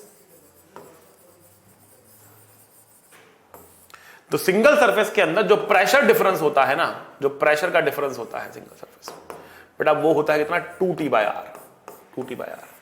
और बबल में होता है बेटा कितना pressure difference, 4t by R, 4t by R. क्या इसके लिए पूरा स्फीयर बनना जरूरी है, नहीं। Even if you have a part of a sphere, जैसे कि यहां पर था, you have a part of a sphere, you can write this formula. आप इस फॉर्मूले को लिख सकते हैं बिना किसी प्रॉब्लम के, आप इस फॉर्मूले को लिख सकते हैं। ठीक है ना, आ रही बात समझ में आपको। तो ये फॉर्मूला आपको याद कर लेना है, ये आपके पास सरफेस रहा, ये आपके पास फॉर्मूला रहा। ठीक है, अब इसके ऊपर एक सुंदर एप्लीकेशन आती है, और वो है बेटा स्टिकिंग ऑफ सोप बबल्स। ठीक है, व्हाट विल हैपन अगर दो बबल्स आपस में चिपक जाते हैं तो, हालांकि यहां पर 3 बबल चिपके हुए दिख रहे हैं आपको, but let's ignore the third one, ना। और हम कह रहे हैं जो दो बबल्स आपस में स्टिक हो रहे हैं ना, तब क्या हो रहा है, जो दो बबल्स आपस में स्टिक हो रहे हैं तो उनकी ना एक कॉमन सरफेस बन रही है, एक कॉमन सरफेस बन रही है ये वाली, ठीक है ना। इस कॉमन सरफेस के एक तरफ अगर आप देखेंगे ना तो एक तरफ का रेडियस अलग है R1 और दूसरी तरफ का रेडियस बड़ा अलग है R2। एक तरफ छोटा है, एक तरफ बड़ा है, ठीक है। तो दोनों तरफ क्या है, रेडियस क्या है, अलग अलग है। तो जो कॉमन सरफेस बनेगा ना, जो कॉमन सरफेस बनेगा बेटा, इसका रेडियस क्या होगा, इसका रेडियस क्या होगा, हम ये जानना चाहते हैं। What will be the radius of this common surface. तो कॉमन सरफेस का रेडियस कुछ इस तरीके से जा रहा होगा। हम जानना चाहते हैं इस कॉमन सरफेस का जो रेडियस है वो कितना होगा, कॉमन सरफेस का रेडियस कितना होगा। ये काफी हद तक फ्लैटेंड होता है, बट एक डिफरेंस आता है, डिपेंड करता है कितना छोटा कितना बड़े वाला आपस में मिले हैं, उसके हिसाब से उसका कर्वेचर डिसाइड होता है, ठीक है। अच्छा, तो पहले बताओ बेटा, छोटे बबल्स के अंदर प्रेशर ज्यादा होता है कि बड़े बबल्स में प्रेशर ज्यादा होता है, ठीक है। तो आप कहेंगे जो एक्सेस प्रेशर होता है ना वो inversely proportional to radius of curvature होता है, ठीक है। मतलब क्या हुआ, जितना छोटा उतना ज्यादा प्रेशर डिफरेंस उसमें होता है अंदर बाहर की तरफ, ठीक है। तो अगर हम इसके अंदर प्रेशर की बात करें, मान लीजिए मैंने कहा प्रेशर यहाँ पे P1 है, यहाँ मान लिया प्रेशर P2 है, ठीक है। तो अगर मैं यहां से कंपेयर करूं, यहाँ पे प्रेशर कितना बेटा P0 है, एटमॉस्फेरिक प्रेशर है ना। तो अगर मैं यहां पे कंपेयर करूं तो आई will say P1 minus P0 is equals to 4T by R1, ठीक है। इसके लिए बात करूं क्या बोलूंगा मैं, P2 minus P0 equals to 4T by R2 बोलूंगा। यहां तक कोई दिक्कत नहीं होगी। अगर मैं इस सरफेस के लिए बात करूं तो ये वाला सरफेस है, इसके लिए अगर बात करूं तो इसके इधर P1 है, इधर P2 है, इधर P1 है और इधर P2 है, ठीक है ना। तो अब मैं बोलूंगा P1 minus P2 is equals to 4T by R, 4T by R, ठीक। अगर मैं इन दोनों को माइनस करता हूं ना तो मुझे एक और P1 माइनस P2 मिलता है, ठीक है ना। या फिर P1 P2 की वैल्यू मैं यहां पर निकाल के डाल सकता हूं। P1 की वैल्यू कितनी आई बेटा, P0 plus 4T by R1 minus P0 plus 4T by R2 equals to 4T by R, ठीक है। P0 से P0 कटेगा, 40 कटेगा, इसका मतलब कितना आ रहा, 1 by R equals to 1 by R1 plus 1 by R2 आ रहा है। समझे बेटा, ये हमारा आंसर आने वाला है 1 by R equals to 1 by R1 plus 1 by R2 के बराबर। क्लियर है बेटा, कोई परेशानी वाली बात आई होप नहीं होनी चाहिए। चलो फिर आगे बढ़ते हैं और अब बात करते हैं बेटा एंगल ऑफ कांटेक्ट की। देखो बेटा, होता क्या है, जब सॉलिड और लिक्विड आपस में कांटेक्ट में आते हैं ना तो लिक्विड उसकी सरफेस पे चढ़ने की कोशिश करता है या उतरने की कोशिश करता है, ठीक है। जब तक खाली लिक्विड था तब तक दिक्कत नहीं थी, उसके ऊपर एयर और नीचे पानी था तो वो स्ट्रेच्ड था बस, ठीक है, कोई दिक्कत वाली बात नहीं थी। लेकिन यहां पर क्या हुआ, यहां पर लिक्विड के अंदर हमने एक सॉलिड डाल दिया कुछ इस तरीके से, ठीक है। तो लिक्विड का क्या होगा भाई, तो लिक्विड क्या करेगा ना, इसके सरफेस पे कुछ ऐसे चढ़ने की कोशिश करेगा और यहां पर कुछ इस तरीके से सरफेस बनाएगा अपना, ठीक है। तो बेटा इसको कहते हैं हम मेनिस्कस। क्या कहते हैं बेटा, मेनिस्कस की फॉर्मेशन हो जाती है यहां पे, ठीक है। जो मेनिस्कस है ना बेटा, आपको ये छोटे छोटे टेस्ट ट्यूब में आपको बहुत सुंदर दिखता है, जहां पे प्रॉपर वो एक शेप लेता हुआ दिखता है आपको, ठीक है। अब ये मेनिस्कस बेटा अपवर्ड भी हो सकता है और मेनिस्कस आपका ऐसे डाउनवर्ड भी हो सकता है। मेनिस्कस बन क्यों रहा है अभी इसकी चर्चा मैं करता हूं, बट ऐसे मेनिस्कस बन सकते हैं। मैं आपको डायग्राम में दिखा देता हूं कि मेनिस्कस कैसा दिखता है। एक सुंदर डायग्राम आपके सामने आ रहा है, ध्यान से देखिएगा बेटा इसके अंदर क्या हो रहा है, ठीक है। जैसे आपने कभी स्कूल लैब्स में अगर एक्सपेरिमेंट्स करे हो या आप आगे चल के करेंगे तो वहां पर बेटा आपको टेस्ट ट्यूब देंगे, टेस्ट ट्यूब में लिक्विड्स देंगे, वहां पर आप अपने आंखों के सामने इस तरह की शेप बनती हुई हल्की सी सरफेस के ऊपर देख सकते हो, ठीक है। ऐसा नहीं बहुत डाई नहीं होता था, मतलब बहुत नीचे तक नहीं आता, वो स्मॉल इस तरीके से रहता है वो, ठीक है ना। इस तरह छोटा सा मेनिस्कस एक बनता है, साइड से वो ऊपर उठा हुआ दिख रहा है आपको, that is again due to the surface tension force, ठीक है ना। क्यों हो रहा है कैसे हो रहा है समझ में आपको आने वाला है, ठीक है। अब यहां पर देखिए, यहां पर दो तरह का मेनिस्कस बन रहा, कनकेव ऊपर की तरफ उठता हुआ या नीचे की तरफ गिरता हुआ, ठीक है ना। मरकरी जो है वो लगभग सिल्वर रंग का होता है, इसलिए आपको ऐसा दिख रहा है, यहां पर कुछ ऐसे मेनिस्कस बन रहा है यहां पे, ठीक है ना। सैड स्माइली, ठीक है। चलो एंगल ऑफ कांटेक्ट पर थे कि ऐसा एंगल बन क्यों रहा है। तो देखो ये जो यहां पर पार्टिकल होता है ना पानी का, ठीक है, उस पर देखो कौन कौन से फोर्स लगते हैं। तो बेटा उस पर लगता है एक एडहेसिव फोर्स। क्या लगता है बेटा, एक adhesive force, adhesive force, adhesive.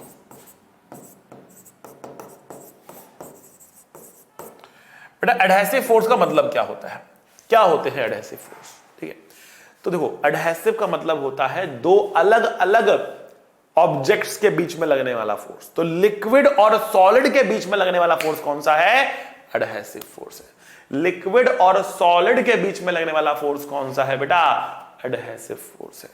ठीक है, तो एडहेसिव फोर्स क्या है बेटा? एडहेसिव फोर्स है लिक्विड और सॉलिड के बीच में लगने वाला फोर्स। ठीक है ना, लिक्विड और सॉलिड के बीच में लगने वाला फोर्स है। ठीक है ना, लिक्विड और लिक्विड के बीच में लगने वाला फोर्स कौन सा होता है? लिक्विड और लिक्विड के बीच में कौन सा फोर्स लगता है? तो बेटा लिक्विड लिक्विड के बीच में लगता है कोहेसिव फोर्स, कोहेसिव फोर्स।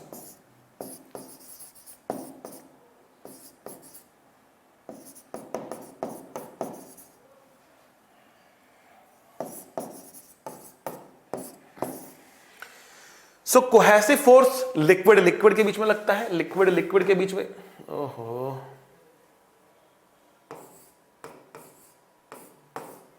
और एडहेसिव लग रहा बेटा लिक्विड लिक्विड एंड सॉलिड के बीच में लग रहा। ठीक है, लिक्विड एंड सॉलिड के बीच में लग रहा। ठीक है, so liquid liquid cohesive, liquid solid adhesive. समझ गए? ओके। अब अगर एडहेसिव फोर्स काफी बड़ा हो जाए तो जो रिजल्टेंट होगा वो कुछ एडहेसिव की तरफ झुका हुआ होगा इस तरीके से, नेट फोर्स। एयर का भी लगेगा but that is negligible, let's forget that. ठीक है, तो नेट फोर्स कुछ तिरछा इस तरफ आ जाएगा। ठीक है, और जो लिक्विड का सरफेस होता है ना वो नेट फोर्स के परपेंडिकुलर डायरेक्शन में होता है, नेट फोर्स के परपेंडिकुलर डायरेक्शन में होता है। ठीक है, तो नेट फोर्स ऐसा है ना तो सरफेस बनेगा ऐसे। ठीक, यहां पर क्या होगा?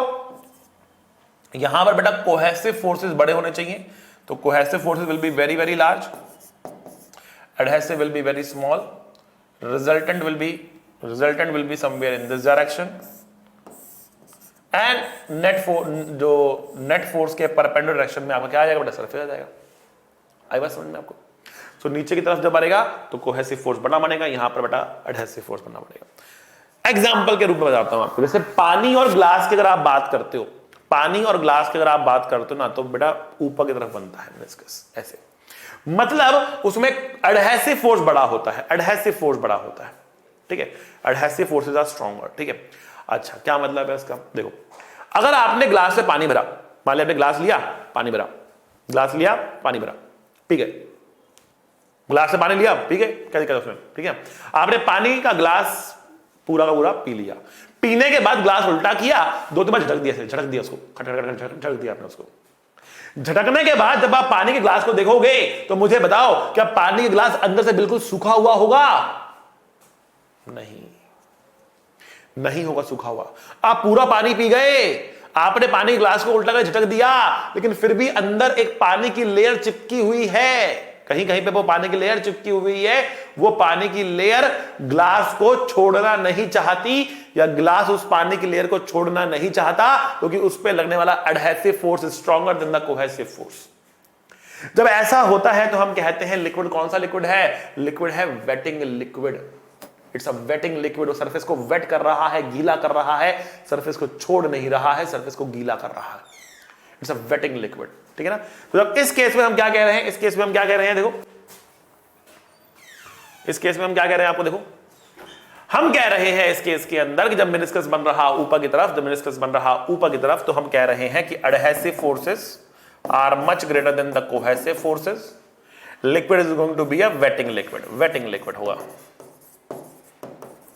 इस केस में। मेनिस्कस अपवर्ड्स, मेनिस्कस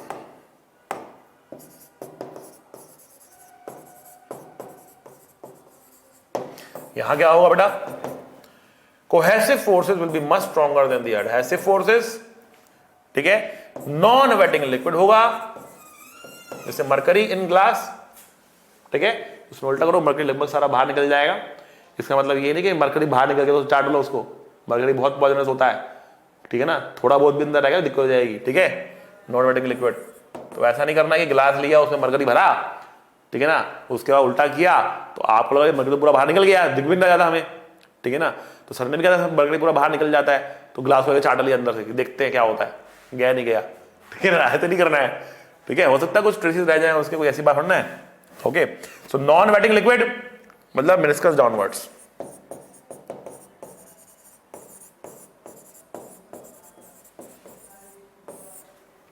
ओके बच्चा लोग, शानदार शानदार शानदार। एंगल ऑफ कांटेक्ट होता क्या है, एंगल ऑफ कांटेक्ट होता क्या है, देखो हमने आपके सामने 3 सरफेसेस यहां पे रखे हुए हैं, ठीक है। ये एक हमने मरकरी का ड्रॉप रखा है, वो कुछ इस शेप में रहता है। ये कुछ ग्लास का हमने ड्रॉप रखा है, जब मतलब काफी हाई टेम्परेचर पे तो मोल्टन स्टेज में जब रहता है तो कुछ ऐसे बनाता है। एसीटोन रखा है आपके सामने, कुछ ऐसे सरफेस बना रहा है। अब करना क्या है एंगल ऑफ कांटेक्ट के लिए, you have to draw a tangent at the surface. आपको टेंजेंट ड्रॉ करनी है, you have to draw the tangent at the surface, ठीक है। After drawing the tangent, the angle between the solid and this tangent through the liquid, तो angle तो ये भी है, but you have to take the angle through the liquid, ठीक है, is the angle of contact, ठीक है। So angle made by the surface and the normal and the tangent, sorry not the normal, and the tangent through the liquid,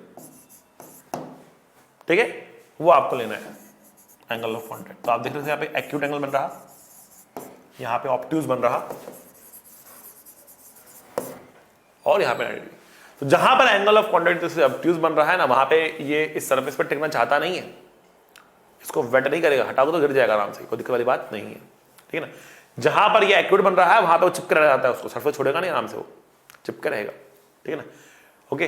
तो जितना acute होगा angle उतना ही ज्यादा surface से चिपकना चाह रहा है, और जितना ऑब्ट्यूज होगा एंगल उतना ही कम सरफेस से चिपकना चाह रहा है, ठीक है बच्चा। एंगल ऑफ कॉन्टैक्ट आपको अगर समझ में आ गया तो अब हम आगे बढ़ सकते हैं कैपिलरी राइज के ऊपर। कैपिलरी राइज बेटा एक बहुत ही इंटरेस्टिंग फिनोमिना है, जिसकी वजह से प्लांट्स जो है वो पानी पीते हैं। आप अच्छा, जब आप गमलों में पानी देते हो तो पानी कहां देते हो, आप पत्तियों पे पानी देते हो या रूट्स पे पानी देते हो? यू वाटर द रूट्स, आप रूट्स पे पानी डालते हो, जड़ों में पानी डालते हो, ठीक है ना। और जड़ों से पानी अपने आप कहां पहुंचता है, पत्तियों में पहुंचता है, जहां पे खाना बनता है, ठीक है ना। इससे ऊपर की बायोलॉजी मुझे नहीं आती है, ठीक है, डोंट एक्सपेक्ट फ्रॉम मी, ठीक है। तो यहां पर क्या हो रहा है, जो वाटर हमने जड़ों में दिया तो जड़ें उस पानी को ऊपर की तरफ लेकर जा रही हैं और पत्तियों तक पहुंचा रही हैं, पत्तियों तक पहुंचा रही, ठीक है। तो जब पानी नीचे से ऊपर आ रहा तो कैसे आ रहा है पानी ऊपर, ग्रेविटी के उल्टा कैसे चल रहा है पानी, ठीक है बेटा। तो बेटा इसको बोलते हैं कैपिलरी एक्शन, जहां पे पानी ना ऊपर राइज करता है। चलिए, तो बहुत सोफिस्टिकेटेड एग्जांपल हो गया। सिंपल एग्जांपल से अगर बात करें, मान लिया आपके पास एक कॉटन का कपड़ा है, ठीक है ना, कोई भी क्लोथ है, कॉटन का क्लोथ है, ठीक है। अगर आप उसका एक ऐसे इसको पकड़ के उसका एक एंड जो है वो पानी में हल्का डिप कर दो, तो आप देखेंगे उस कॉटन के कपड़े के ऊपर पानी अपने आप ही राइज करने की कोशिश करता है, that is a capillary action. Capillary होता क्या है बेटा, तो कैपिलरी जो है उनको बोलते हैं थिन ट्यूब्स। क्या होती है capillaries? Capillaries are thin tubes, they are thin tubes, in fact very thin tubes.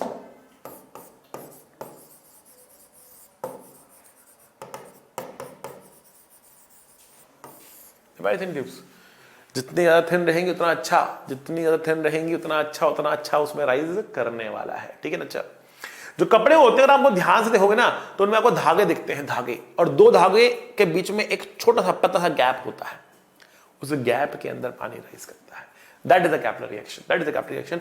Roots में सब के अंदर भी बहुत पतली टनल्स टाइप्स की होती हैं जिसके अंदर पानी जो है वो राइज कर रहा होता है। एग्जैक्ट टर्म्स क्या है I don't know, but they are there जिनमें वो राइज करता है, ठीक है। बेटर जो है वो आई थिंक बायो वाले बता पाएंगे, but let's just take this example and move on. तो कितना राइज होगा कैपिलरी के अंदर वो हम देखना चाह रहे हैं, ठीक है ना। तो उसके लिए हम क्या करते हैं बेटा, हमने कहा कि लेट अस से हमारे पास ये है पानी का कंटेनर, और इसके अंदर हमने एक ग्लास ट्यूब को डाल दिया, कुछ ऐसे डाल दिया ग्लास ट्यूब को, ठीक है।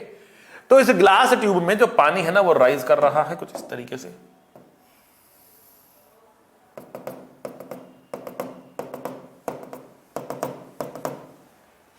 ग्लास में जो पानी वो राइज कर रहा है, ठीक। इस ग्लास ट्यूब का रेडियस हमने मान लिया कि r है, इस ग्लास ट्यूब का रेडियस हमने मान लिया कि r है, ठीक ना, स्मॉल r हमने रेडियस मान लिया इसका, ठीक है भाई। हम जानना चाह रहे हैं कितनी हाइट तक बेटा ये राइज कर जाएगा, h कितनी हाइट तक ये राइज कर जाएगा। तो बेटा राइज कराने वाला फोर्स कौन सा है, इसको राइज कराने वाला बेटा फोर्स कौन सा हमें ये देखना है, ठीक है। तो हमने कहा कि देखो भैया, ये देखो दूसरे कलर से बना दे, दूसरे कलर से। यहां पे सरफेस टेंशन कुछ ऐसे लग रहा होगा और हम कह रहे हैं कि देखो ये जो एंगल है ना, ये एंगल थीटा है, ये एंगल थीटा है, थीटा इज दिस एंगल, ठीक है। तो इस तरीके से यहां पर एक सरफेस टेंशन का फोर्स लग रहा होगा और चारों तरफ लग रहा होगा, ठीक है। अच्छा जी, तो इस सरफेस टेंशन का जो ये ऊपर वाला फोर्स है, जो सरफेस टेंशन का ये ऊपर वाला फोर्स है, जो फोर्स लग रहा है, तो ये एंगल थीटा होगा ना। तो ये वाला जो कंपोनेंट होगा वो होगा t into 2πr into cos theta, t into 2πr into cos theta. आई बात समझ में आपको, t into 2πr into cos theta. तो ऊपर की तरफ फोर्स लग रहा वो है t into 2πr into cos theta, t into 2πr into cos theta, ऊपर की तरफ फोर्स लग रहा है, ठीक है। अब जो ये वाला फोर्स है ना, ये वाला फोर्स बेटा इस लिक्विड के वजन को बैलेंस कर रहा होगा। जो लिक्विड इसमें चढ़ गया ना, कौन चढ़ा है उसके ऊपर, यही फोर्स चढ़ा रहा है। 2πr क्यों, क्योंकि लेंथ चाहिए हमें, लेंथ चाहिए। लेंथ कितनी है, सरफेस टेंशन का फोर्स होता है बेटा सरफेस टेंशन इनटू लेंथ। तो लेंथ कितनी है बेटा, पूरी लेंथ लगाना 2πr, सर्कल बनाना है यहाँ पर, सर्कल बनाना है यहाँ पर एक, तो 2πr लेंथ। और cos थीटा क्यों, क्योंकि जो sin थीटा वाले कंपोनेंट वो तो कटने वाले, केवल cos थीटा वाले कंपोनेंट ऐड होने वाले, इसलिए हमने cos थीटा से ऐड कर दिया। अब आपने यहां पर क्यों नहीं किया, दो क्यों नहीं लिया बेटा, दो नहीं है ये तो बहुत सारे हैं, बहुत सारे पूरे उसमें है, उस सबका सारा कंपोनेंट लगा ले लिया मैंने, ऑलरेडी लेंथ 2πr लेके पूरी लेंथ को कवर कर लिया है मैंने, डोंट वरी अबाउट इट, ठीक है। अच्छा, अब यहां पर वजन कितना होगा, इस पानी का वजन कितना होगा, तो मान लिया हमने कहा ये h चढ़ गया है ऊपर, तो डेंसिटी इसकी कितनी है, रो है, एरिया कितना है बेटा πr² है, और हाइट कितनी है h है, इंटू जी, ये वेट हो गया, किसके बराबर है, ये है t into 2πr into cos theta के बराबर है, t into 2πr into cos के बराबर है। आ रही बेटा समझ में आपको, t into 2πr into cos के बराबर है, r से r कट गया, पाई से पाई कट गया, ठीक है ना, और कटेगा और कटेगा और कटेगा और कुछ नहीं कट रहा और कुछ नहीं कट रहा। तो h की वैल्यू कितनी आ रही है, h की वैल्यू आ रही है 2t cos theta by r rho जी, बहुत शानदार। h की वैल्यू आ रही है 2t cos theta by r rho जी के बराबर। बेटा ये है आपका कैपिलरी राइज, इतनी हाइट तक पानी जो है वो चढ़ने वाला है, 2t cos theta by r rho जी तक पानी जो है इसके अंदर राइज करने वाला है बेटा। That is the height up to which the water will rise, 2t cos theta by r rho G, इतनी हाइट तक पानी राइज करेगा। आई थिंक ये आपको समझ में आ गया होगा, ठीक है बच्चों। यहां पर आप देख सकते हो जो हाइट है ना वो इनवर्सली प्रोपोर्शनल टू r आ रहा है, मतलब जितना पतला ट्यूब होगा ना उतना ज्यादा पानी राइज करने वाला है। अभी आप क्या, जिस स्ट्रॉ से आप कोल्ड ड्रिंक पीते हैं, आपने वो स्ट्रॉ डाल दी कोल्ड ड्रिंक के अंदर, आपके कोल्ड ड्रिंक ऊपर ही नहीं आ रही। अरे भैया बहुत मोटा पाइप है वो, इतने मोटे पाइप की बात नहीं कर रहे हम बहुत बहुत बहुत माइक्रोस्कोपिकली थिन पाइप्स की बात कर रहे हैं, उसमें राइज होता है वो, उसमें एक्शन देखने को मिलता है। ऐसा नहीं कि कैंपा का स्ट्रॉ आता डाल दिया आपने, फिर उसमें पानी ऊपर क्यों नहीं आ रहा है, नहीं आएगा उसमें पानी ऊपर, बहुत मोटा है वो, तो उसके लिए R बहुत बड़ा है, H बहुत ही छोटा आएगा, इतना नेग्लिजिबल H होगा उसके अंदर कि आप नोटिस भी नहीं कर पाएंगे कुछ ऊपर आया है कि नहीं आया, ठीक है। आ रही है समझ में आपको, तो इस तरीके से आप बोल सकते हैं ये है बेटा कैपिलरी एक्शन, कैपिलरी राइज बेटा, ठीक है। अब थोड़ी सी हम बात करेंगे यहां पर बेटा विस्कोसिटी की एंड विस्कस फोर्स की। अभी तक पूरे के पूरे फ्लूइड में हमने कहीं पर भी विस्कस लिक्विड नहीं लिया, अब पहली बार हम विस्कस लिक्विड लेकर आगे की चर्चा करने वाले हैं, ठीक है। तो विस्कोसिटी क्या है, विस्कस फोर्स क्या है, उसकी करते हैं हम चर्चा। तो हम कह रहे हैं कि जब एक लेयर, आप पानी को ना बहुत सारी लेयर में बड़ा हुआ मान सकते हो, ठीक है ना। आप कह रहे हो देखो ये हमारे पास पानी है ना, और ठीक है ये एक सिंगल लिक्विड नहीं है, मतलब इसमें क्या है, बहुत सारी क्या है लेयर्स हैं, ऐसे ऐसे ऐसे ऐसे ऐसे पानी की लेयर्स है, ठीक है। अब मान लिया आपने क्या करा, आपने कहा कि देखो हमने एक ऑब्जेक्ट लिया, यहां रखा इस तरीके से, और इसको हम चला रहे कुछ भी रफ्तार से, अब पानी की वो लेयर जो इसके साथ कांटेक्ट में होगी, ऐसे कांटेक्ट में होगी, पानी की वो लेयर जो इस ऑब्जेक्ट के साथ कांटेक्ट में होगी, वो लेयर इसके साथ साथ चलेगी, वो लेयर भी इसके साथ साथ चलेगी। पानी की वो लेयर जो इस ऑब्जेक्ट के साथ कांटेक्ट में होगी, वो भी ऑब्जेक्ट के साथ साथ ऑब्जेक्ट की ही रफ्तार से चलने वाली है। ठीक है, तो पानी की ये लेयर भी v रफ्तार से चलेगी, पानी की ये लेयर भी बेटा v रफ्तार से चलेगी। ठीक, बट जब टॉप मोस्ट लेयर v रफ्तार से चल रही है तो जो उसके अगली वाली लेयर है उसको रोकने की कोशिश करेगी, बिकॉज उसके बीच में क्या होगा, रिलेटिव मोशन होगा, घर्षण होगा, एक विस्कस फोर्स लगेगा उनके बीच में। तो जो नीचे वाली लेयर है इसको रोकने की कोशिश करेगी और ये इसको चलाने की कोशिश करेगी। ठीक है, तो ये लेयर भी चलेगी लेकिन उसकी रफ्तार भी थोड़ी सी कम हो जाएगी। अगली लेयर और कम रफ्तार से, अगली लेयर और कम रफ्तार से, अगली लेयर और कम रफ्तार से, और जब जमीन तक पहुंचेंगे तो रफ्तार घटते घटते कितनी आ चुकी होगी, 0 आ चुकी होगी। ठीक है ना, मान लिया नीचे की जो डिस्टेंस है वो हमने कितने ले ली, z ले ली या d ले ली, कुछ ले सकते हो, आपको फर्क नहीं पड़ता उससे। ठीक है, तो हम यहां पे कह रहे हैं कि जो विस्कस फोर्स लग रहा है ना, जो विस्कस फोर्स इसके ऊपर लग रहा है वो कितना होगा, विस्कस फोर्स पीछे की तरफ होगा। और कितना होगा बेटा ये विस्कस फोर्स, तो बेटा इस विस्कस फोर्स का फॉर्मूला होता है ईटा। ईटा होता है coefficient of viscosity, coefficient of viscosity.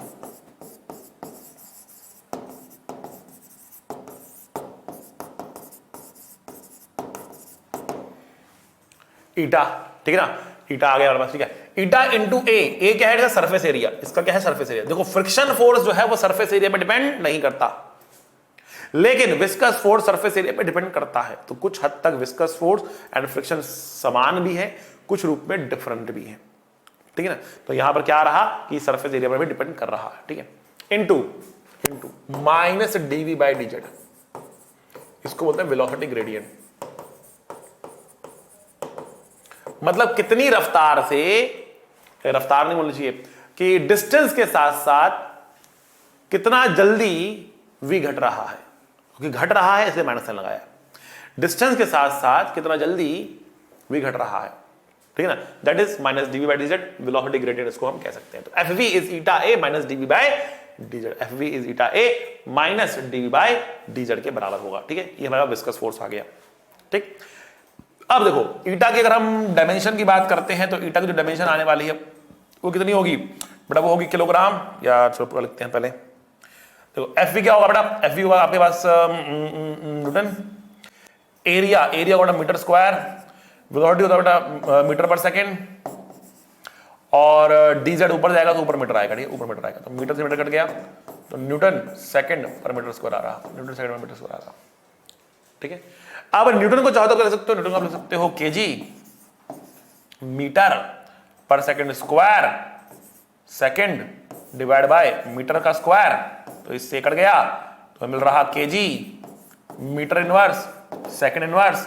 और अगर ईटा की डायमेंशंस की बात करो तो ml -1 t -1 होती है, मतलब बहुत इंपॉर्टेंट है। डायमेंशन यूनिट्स एंड मेजरमेंट के जो क्वेश्चंस होते हैं उसमें बहुत पूछी जाती है बेटा ईटा की डायमेंशन, ml -1 t -1, इसलिए आपको याद होनी चाहिए। ठीक है, अच्छा बेटा जो ये आ रही है ना, ये या फिर ये बेटा, ये है SI यूनिट, ये है SI यूनिट। इसके अलावा इसकी एक ना CGS यूनिट है जो ज्यादा पॉपुलर है, जिसको बोलते हैं पॉइज।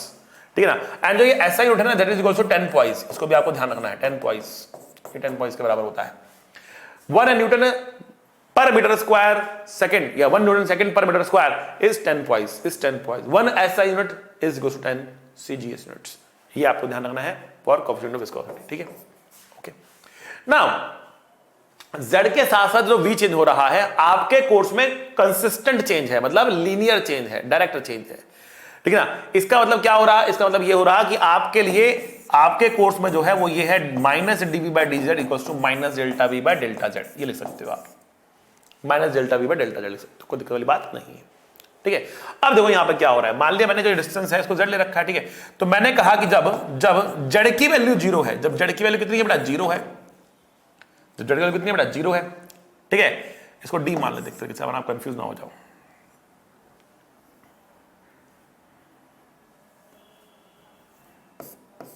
जेड के हिसाब से वेरिएशन हो रहा था और डी टोटल डेप्थ है। जेड की वैल्यू जब 0 है ना हमारे पास, ठीक है, तब वेलोसिटी v है, तो जब जेड की वैल्यू मैं 0 डालूंगा तब वेलोसिटी v लिखूंगा। ठीक है, और जब जेड की वैल्यू d डालूंगा तब वेलोसिटी 0 लिखूंगा, जब जेड की वैल्यू d डालूंगा ना तब वेलोसिटी 0 लिखूंगा। तो ये आ रहा v बाई डी, ये आ रहा बेटा v बाई डी, ये आ रहा बेटा v by D. So delta v by delta Z minus, मतलब जो वेलोसिटी ग्रेडियंट है वो बेटा v बाई डी आ रहा। जो फॉर्मूला है आपके लिए अब सिंप्लीफाई हो चुका है, कैसे, eta a v by D, eta a v by D that is equals to F V, eta a v by D is equals to F D. I hope आपको बात समझ में आ गई होगी बेटा। ये था आपका विस्कस फोर्स। इसके बड़ा एक क्वेश्चन करते हैं, ठीक।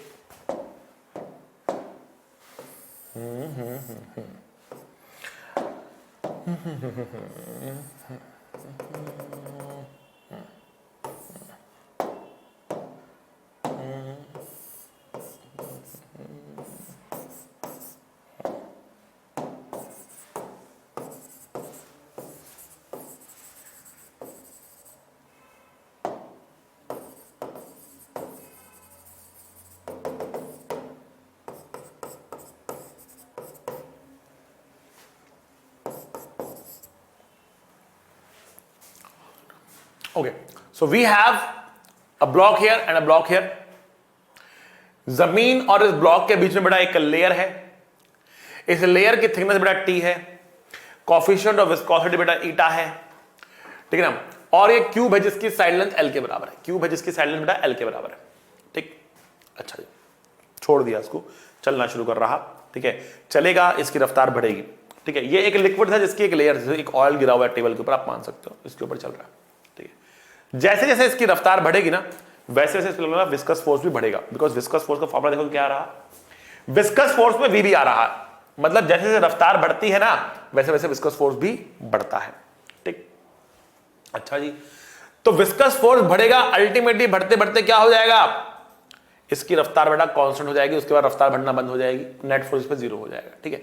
आपको निकालनी है वही final speed, find the final speed, find the final speeds of the blocks की फाइनल स्पीड कितनी है, ये आपको निकालना है यहां पर, समझ गए। अच्छा जी सर, कैसे निकालेंगे इसको, देख लेते हैं। तो हमने कहा कि मान लिया इस पर लग रहा है M1 जी, ठीक, यहां आ रही टेंशन टी, यहां पर भी आएगी टेंशन टी, और यहां पर लगेगा विस्कस फोर्स, ठीक, ठीक है। अगर इनकी रफ्तार बेटा बराबर आ रही V और V, मतलब कांस्टेंट हो चुकी है रफ्तार, ठीक है, अगर रफ्तार कांस्टेंट हो चुकी है तो इस पर भी नेट फोर्स जीरो होगा और इस पर भी नेट फोर्स जीरो होगा, क्योंकि एक्सेलरेशन खत्म हो चुकी है अब, ठीक है। तो हम कह रहे हैं कि T बराबर M1G है, T बराबर M1G है, मतलब NT बराबर FV भी है, मतलब M1G FV के बराबर आ गया। FV कितना है बेटा, FV हमारे पास है, FV हमारे पास कितना है, ईटा A कितना है बेटा इस क्यूब का, L स्क्वायर, क्योंकि क्यूब का जो बेस है उसका एरिया कितना होगा, स्क्वायर तो होगा, L स्क्वायर, ठीक है ना, okay, into delta V by delta Z। तो यहां पर रफ्तार हमने कितनी मानी, V मानी, और थिकनेस कितनी मानी हमने, T मानी, खत्म बात, इतना फॉर्मूला हमारे पास, देखो V by D, D thickness हो गई, V स्पीड हो गई, ठीक है। तो हम सीधे ये फॉर्मूला आ रहे हैं, eta A V by D, eta A V by D, खत्म बात। तो eta A V by D equals to M1G, हमारा आंसर आ गया V का, V आ चुका M1G T बाय ईटा L स्क्वायर, ये हमारा आंसर आ गया। ईटा V equals to M1GT divided by eta L square, that's the value of V, all right, all clear बेटा, ज्यादा समझ में आ गई बात आपको, आगे बढ़ते हैं। अब हमारे पास बेटा एक लॉ है जिसको हम कहते हैं स्टोक्स लॉ क्या बताता है, तो बेटा स्टोक्स लॉ बताता है एक राउंड ऑब्जेक्ट के ऊपर, स्टोक्स लॉ बताता है एक राउंड ऑब्जेक्ट के ऊपर जब वो चलता है तो उस पर कितना विस्कस फोर्स लगता है। एक राउंड ऑब्जेक्ट जिसका रेडियस हमने r मान लिया, एक राउंड ऑब्जेक्ट जब चलता है, एक राउंड ऑब्जेक्ट जब चलता है तो उस पर कितना विस्कस फोर्स लगता है, ये बताता है हमें कौन, स्टोक्स लॉ। तो स्टोक्स लॉ के अकॉर्डिंग विस्कस लिक्विड के अंदर ही चल रहा है, ध्यान रखना। तो इस पर लगने वाला जो विस्कस फोर्स होता है 6 pi eta RV, 6 pi eta RV, बड़ा ये विस्कस फोर्स होता है 6 pi eta R V. So viscous force that acts on an object moving inside the liquid is 6 pi eta R V.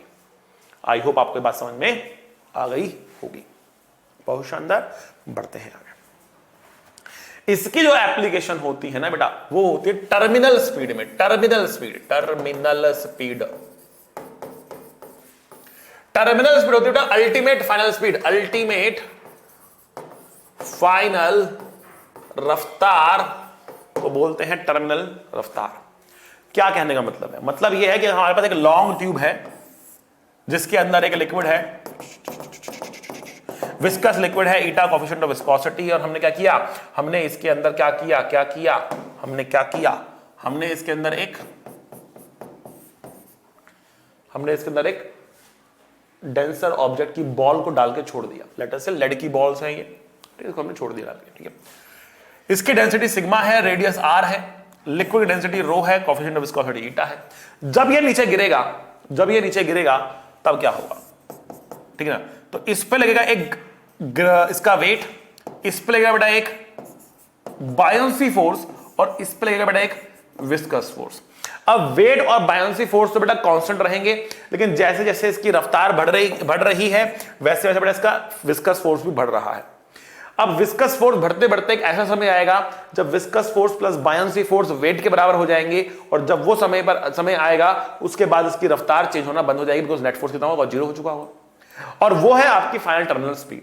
So eight terminal speed क्या होगा, eight terminal speed क्या होगा बेटा, terminal speed पे हम कह रहे हैं कि W equals to FB plus FV हो जाएगा, या W माइनस FV के बराबर हो जाएगा।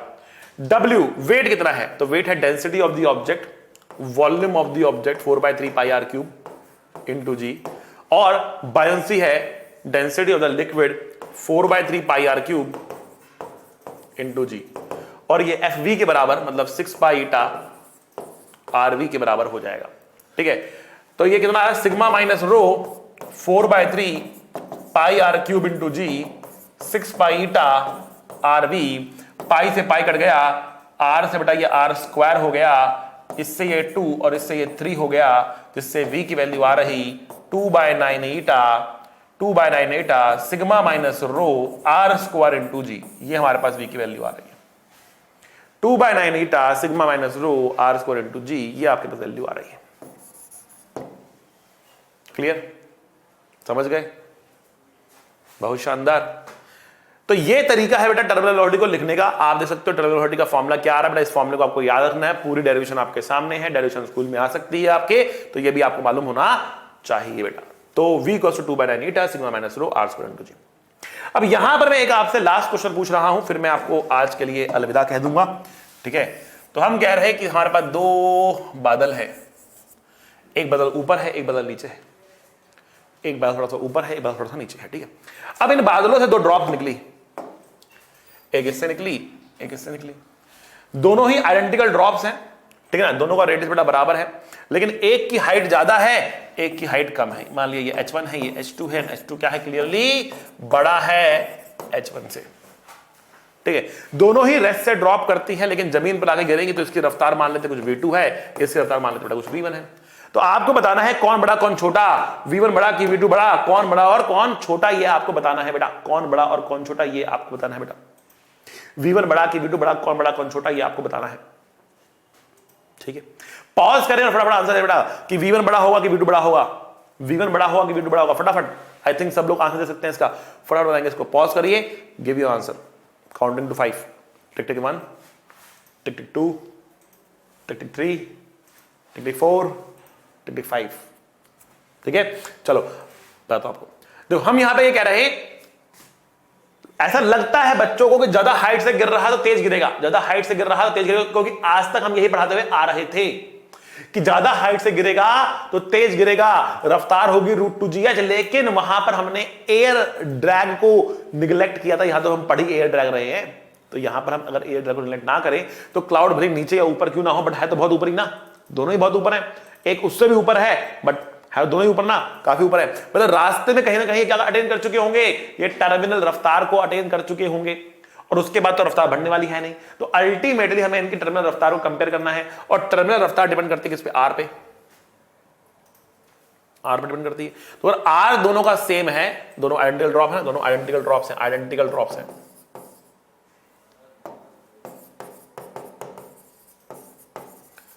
रेडियस बराबर है तो जमीन पर रफ्तार क्या होगी, बराबर होगी, V1 बराबर V2 होगा। इस बात को आपको ध्यान रखना है, बहुत ही इंपॉर्टेंट रिजल्ट आपके लिए, कंफ्यूज करने के लिए आपको ऐसा क्वेश्चन बनाया जाता है, आपको कंफ्यूज होना नहीं है, आंसर देना है बेटा V1 बराबर V2 के, ठीक है, ओके। तो बेटा बहुत सारी बातें आज की क्लास में हम लोगों ने पढ़ी, बहुत इंपॉर्टेंट बातें हमने आज की क्लास में पढ़ी, ठीक है। सरफेस टेंशन विस्कोसिटी को देखा, इसके ऊपर आप क्वेश्चन प्रैक्टिस करिए, एनसीईआरटी को रीड करिए, बढ़िया से आप इस पे मेहनत करिए, ठीक है। और अगली क्लास में हम बढ़ेंगे अगले चैप्टर की तरफ। ये चैप्टर यहां पर बेटा होता है समाप्त। आज के लिए इतना काफी है। पढ़ते रहिए, मुस्कुराते रहिए, be a good human being. मिलेंगे अगली क्लास में। सी यू, टाटा, बाय बाय। पढ़ाई करते रहें। All the very best.